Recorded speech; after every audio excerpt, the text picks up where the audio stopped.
Thank you, Ronan. Thank you for saying strategery. That was fantastic.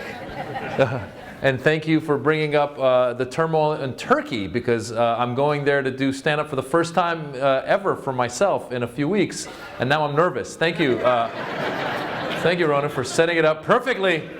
Hello, World Affairs Council. How are you guys? Hello. Hi. Thank you for having me. So some of you know me, some of you don't. My name is Jobrani. I'm an Iranian-American stand-up comedian. Just before I get started, how many are there? Where's the Iranians? Any Iranians here today? There you are. Yes, yes. I knew they would be here. It's part of the nuclear deal. They have to come. Thank you. That was John Kerry called me and he said they will be here, so they're here. Thank you. How many non-Iranians? Non-Iranians? Where? Yes. Oh, thank you. Yes. CIA? CIA? Anybody? Yeah? Yeah? All right. I know you're here. No, but this is cool. Now, how many people thought they were coming to see a stand-up comedy show? Yes, always happens. Yes. Haha. This is a book talk, and it's a very serious book talk. No, I've actually done this before, where I've had Persians come up to me afterwards, Iranians. Maz, I thought you were going to do some jokes.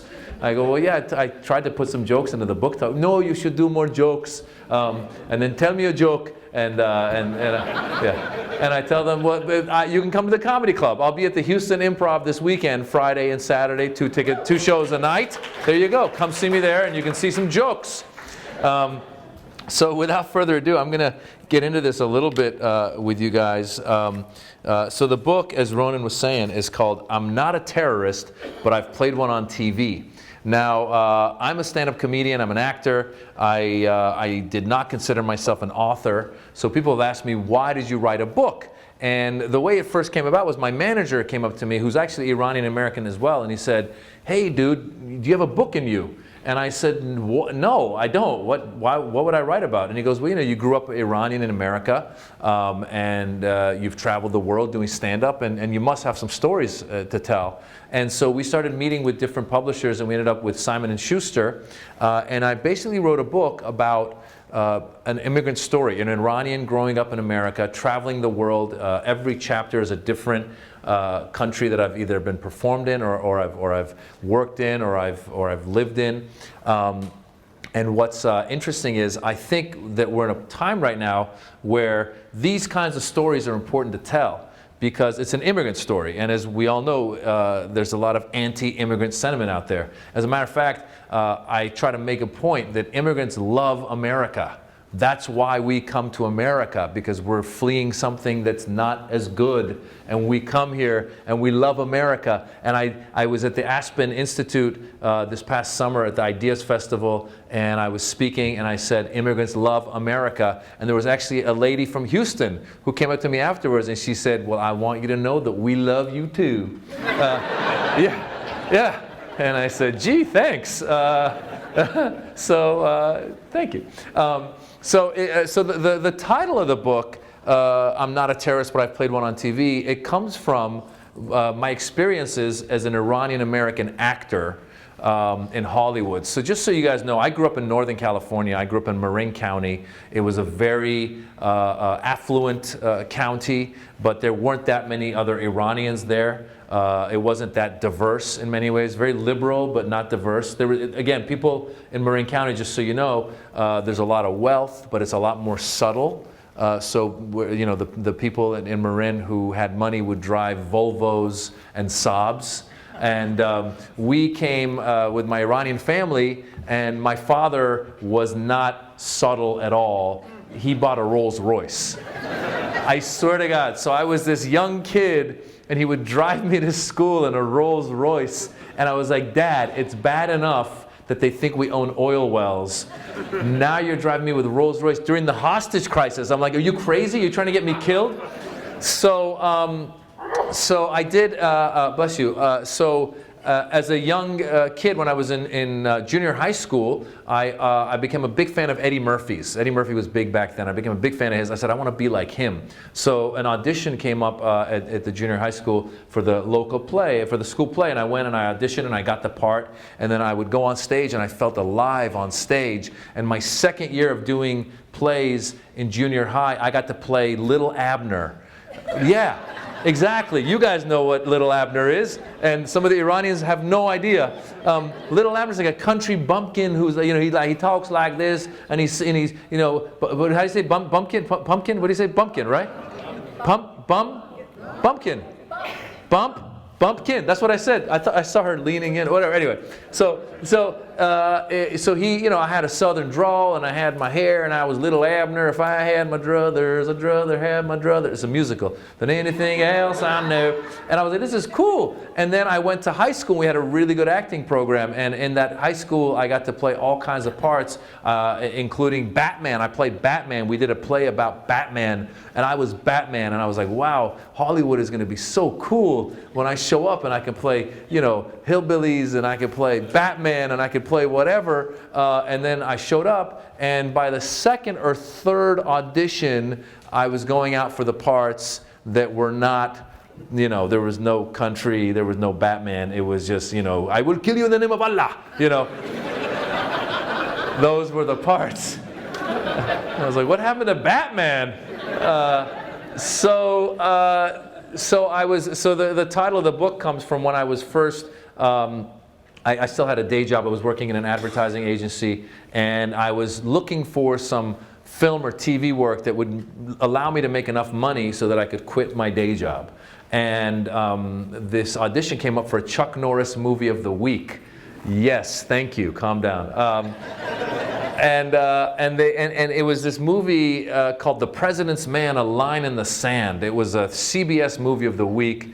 And I read the script, and in the script, Chuck Norris plays a professor. Yeah. And he's got a scene in there. This is before September 11th. And there's an Osama bin Laden type character that Chuck Norris and his sidekick are trying to go and bring to justice. And Chuck Norris is in his class. He's teaching a class. And at one point, one of the students raises his hands and says something like, Professor Norris, why don't we just bomb them all? Let's get rid of them. And then Chuck Norris says, no, Michael, they're not all bad. And I was like, ooh, this got some subtlety in the script. Chuck is going for, breaking it down a little bit. All right. So that made me, part of it was like, I think I basically fooled myself because I really wanted to get out of that day job. So I decided, you know what, I'm going to take this part. And I was playing an Afghan terrorist who was going to try and blow up a building in Chicago. Again, this is before September 11th. And I thought maybe through my acting ability, I can show why this guy is doing what he's doing. Because as an actor, what you do is a lot of times you write the biography, the background of your character. How did my character end up here? And so that's not on the screen, but you can show through your amazing, facial expressions, etc. Anyway, so I'm so stupid.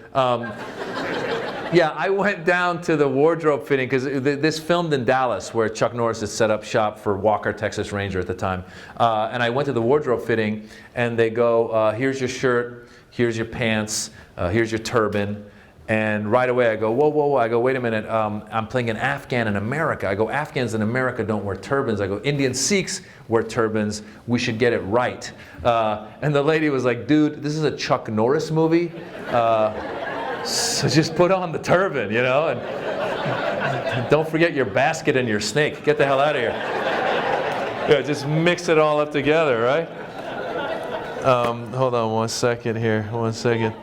And it was interesting because I had this discussion with her. I said, listen, tell the producer, because she goes, the producers want the turban. I go, tell the producers, I've done my research. I want to get this right. She goes, all right, whatever, I'll tell them. So I show up at the taping day, and I go to my trailer, and there's my shirt, there's my pants, and there's what looks like to be a scarf. And I go, ooh, I'll be the scarf-wearing terrorist, no problem. And she goes, dude, that's the turban. You just got to wrap it back up. I feel like the biggest idiot. I was on the set. Anybody who I could talk to, I was trying to convince them that I should not wear a turban. And Eric Norris, who was Chuck Norris's son, who was a little more of the times. I'm walking around with my turban, following him. I go, dude, can I just talk to you for a second? I go, I don't think my character would wear a turban. And he goes, you know what? I agree with you. But he goes, my uncle, Aaron Norris, who's one of the exec producers, he wants the turban. So it got to me quickly that I understood that the exec producer wanted me to have the turban because it's easier for the Chuck Norris audience to recognize the bad guy with the turban.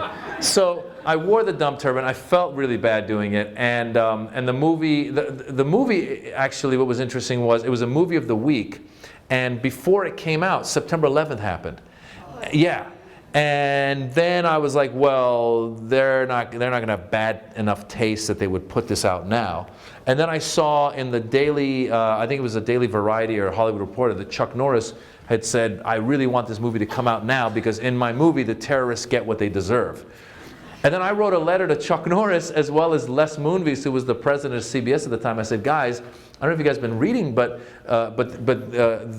right now there's a lot of blind patriotism, and people are going around just beating people up for being Muslim, and also just shooting Indian Sikhs for wearing turbans. And I said, I would hate for somebody to see this movie and then forget where they'd seen me, and then see me in public and be like, that's the guy, you know.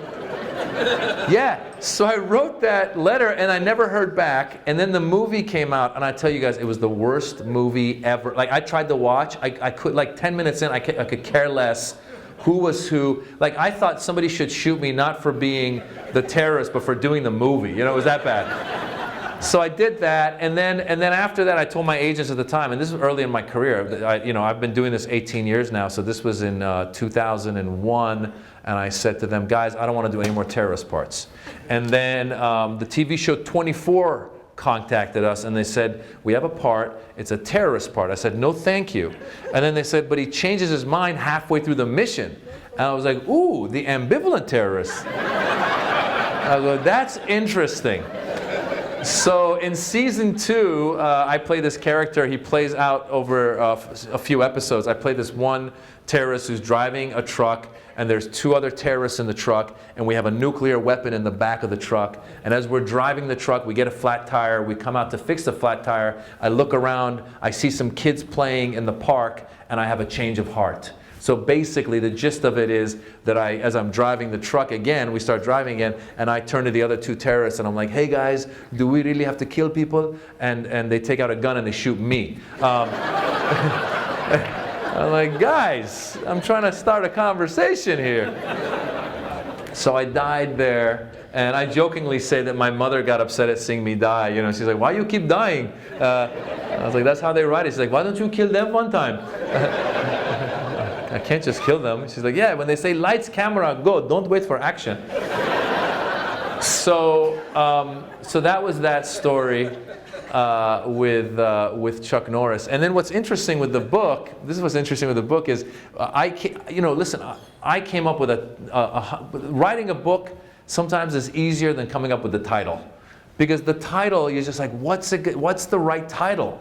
And the first title that came to my mind was, I'm not a terrorist, but I've played one on TV, because it was a play on those old aspirin commercials where the guy comes out, I'm not a doctor, but I've played one on TV.